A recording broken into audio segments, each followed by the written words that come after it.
There are 4 things that I wish I'd known sooner when I first started trying to lose weight. And in this video, I'm going to run through those 4 things that I have used not only on myself, but with thousands of people over the years to allow them to drop body fat, build muscle, and achieve life-changing results. And to break it down for you really simply, to lose weight, you have 3 simple jobs. Eat less than you move more than you eat, and the most important one of all is to do it consistently for a long period of time. So to help you achieve this, again, here are my top 4 things that I have used with myself and with many, many others to allow them to get into the shape of their life. So point number 1.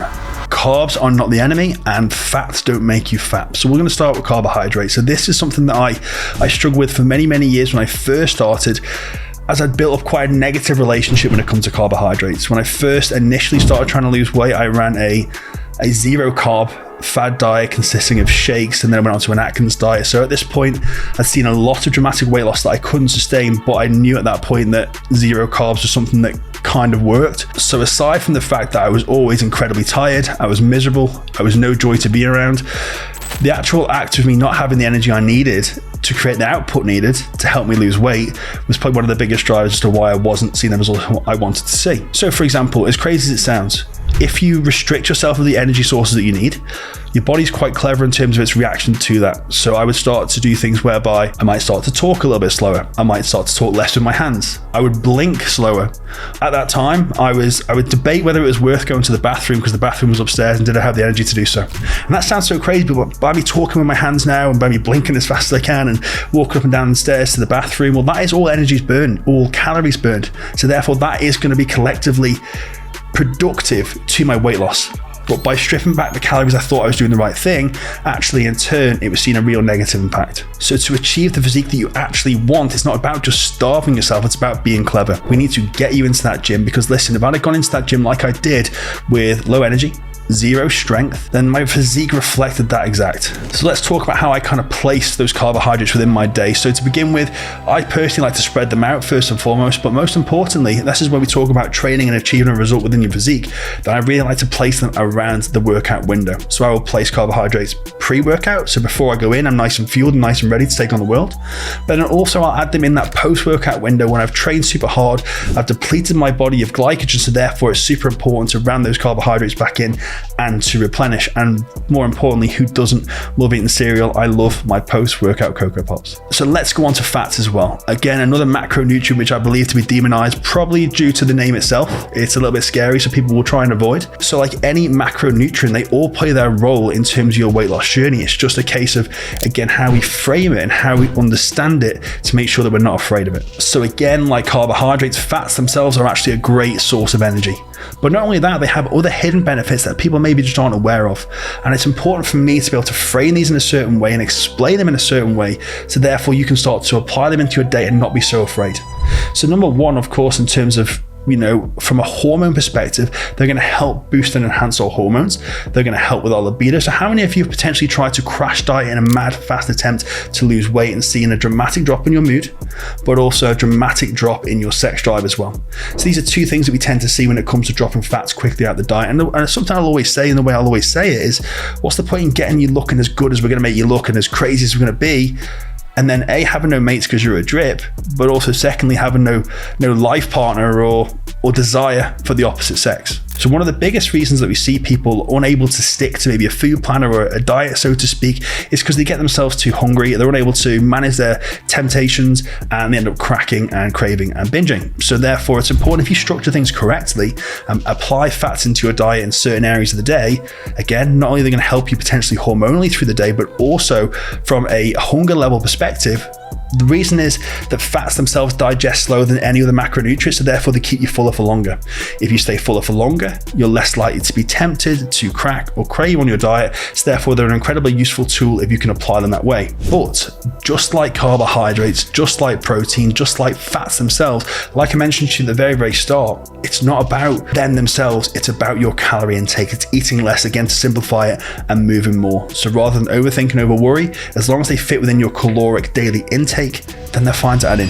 So point number 2, and this is something that I wish I'd known for a long period of time, and again, it's something that held me back. So here's into all my secrets that held me back for years. So you can't eat what you want as long as it's healthy. That really isn't the case. And again, this was something I was told growing up from a real good friend of mine who had an excellent metabolism, so he probably could. So I was not blessed with this super fast metabolism that people do have. And again, that's not an excuse, because I will never live by excuses, but I just wasn't. So I had to be a bit more mindful of the foods I ate. So the reason I say this is because it's a common misconception that we see, and this has just it stemmed from old fad diets such as potentially Weight Watchers, where things like chicken had 0 points. You can eat as much chicken as you possibly want and not gain weight. Well, maybe I'm an outlier, because I can eat lots and lots of chicken, and I can assure you I can eat over amounts of chicken to gain weight. And that's exactly what I did. So I started off by thinking, yeah, listen, I can eat all this healthy food.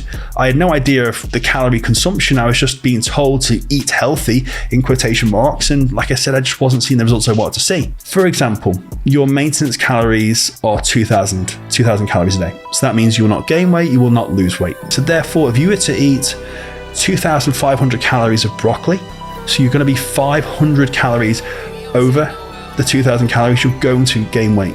Isn't that crazy? Because we believe obviously broccoli is super healthy, but from a simple mass perspective, you are 500 calories over your maintenance calorie. Therefore, you're in this what we call calorie surplus, an area where you're going to gain weight. Alternatively, if you were to eat 1,500 calories of chocolate, you're going to lose weight, which is crazy. You're 500 calories below your maintenance. You're therefore in this calorie deficit that we speak of and we hear of.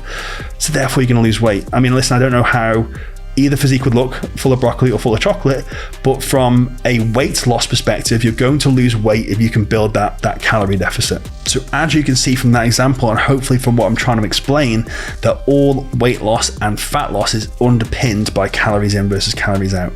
So all these diets that you do see that are 0 points, you can eat as much as you want of this and this, well, listen, sign me up, because I want in. You know, for me, it's not that easy, it's not that simple. It's about having a little bit more strategy and thinking about what you're doing. 1 gram of protein contains 4 calories, 1 gram of carbohydrate contains 4 calories, 1 gram of fat contains 9 calories, so it's slightly higher.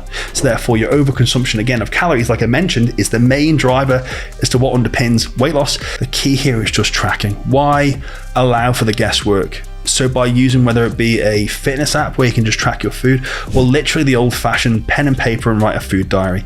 If you're not seeing the results that you want to see, the first place that I would start is to track everything that you're eating in the day. Point number 3, and this took me years sadly to figure it out, so you cannot spot reduce fat. So fat loss in itself is going to come off as a whole, and the way that our body kind of loses fat in the same way that's going to store fat is quite frequently down to genetics, where our body wants to store its fat naturally. So for me personally, again, I held a lot of my weight and my body fat was around my midsection.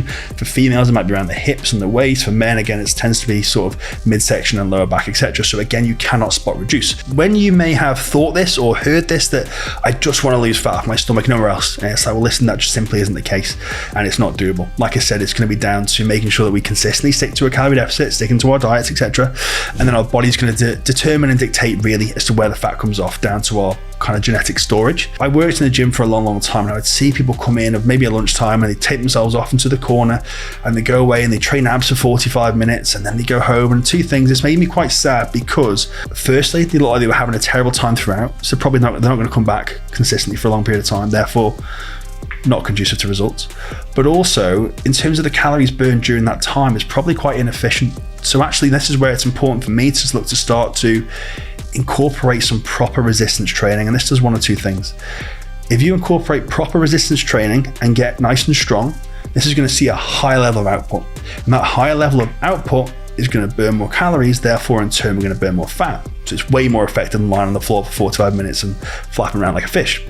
But also, what we're going to start to see from that point as well is by lifting and developing weights, it's going to change the way that our body looks. This is where I think it's incredibly important for you guys to now start to incorporate some resistance training for, like I mentioned, higher output, more calories burned, more fat burned, but also it's going to allow us to develop a physique that you're happy with. And then finally, point number 4. So this is again something that I try and error on your behalf. So I made the mistakes, but you can eat carbohydrates after 6 o'clock, and to be honest, you can eat food before bed. So this is another common misconception that I believed, I fell into the trap of, and quite frequently others believe, as they think it's going to make them gain weight. And I feel, and I'm sure that I sound like a broken record when I say this, but The main driver and what underpins weight loss is calories in versus calories out. So when we look at that and we take into account kind of how life and reality looks, then by cutting yourself off at 6 o'clock from eating carbohydrates or eating food, firstly, that does not look to me like a realistic approach to how we want to live the rest of our lives. Because what if, for example, it's Friday, you get invited out after work, or you get invited out to an important dinner? Are you going to stop there and say, no, I can't because that's outside of my eating window? That's crazy.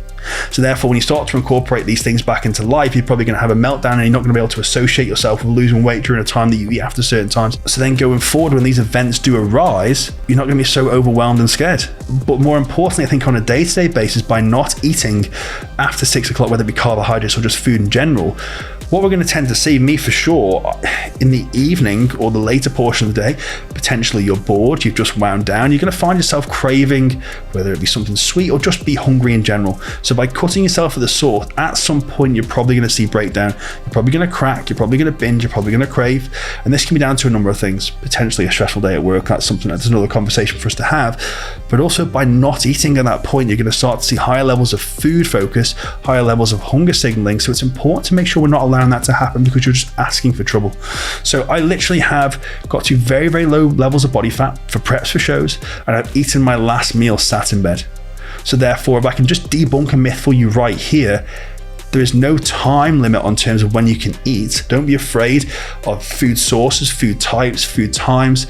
Don't overthink it. Don't overwhelm yourself. Make sure that we sit within the calories that are needed for the day. So hopefully that's some good news to finish off here, that you can now eat carbohydrates after 6 o'clock. You can eat in general after 6 o'clock. But I just want to kind of fill you in with a last little point on that. Now, the only negative I can really think of for someone right now in your position in terms of eating late at night is that you might start to see some potential, a bigger meal for sure, pre-bed. You might see some negative impacts to your sleep. Your body's going to try and digest this big meal. It's going to be quite stressed, and it might have some negative impacts to your sleep. But again, I'm not going to go too far into that, is I don't want to take away from the point that I'm trying to make. And the point is that it's okay. It's okay to eat food. If it's going to keep you on track and it's going to keep you consistent, then I'm all for it.